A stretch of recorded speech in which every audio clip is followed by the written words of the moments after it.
阿 May 係一位前線社工，日日要應付大量個案，開會、寫報告、追進度。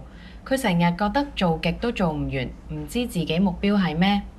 直至有一日，主管教佢用 SMART 目標管理。SMART 代表具體 （specific）、可量度 （measurable）、可達成 （achievable）、相關性 （relevant）、有時限 （time bound）。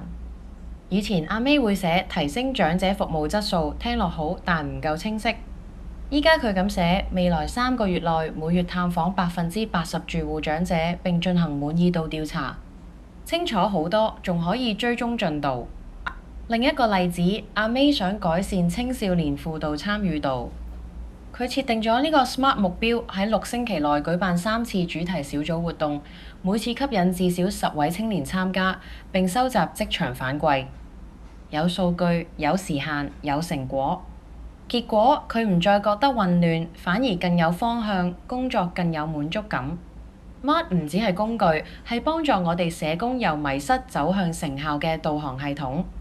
下次設定目標，記住用 SMART 做得更清晰、更有力。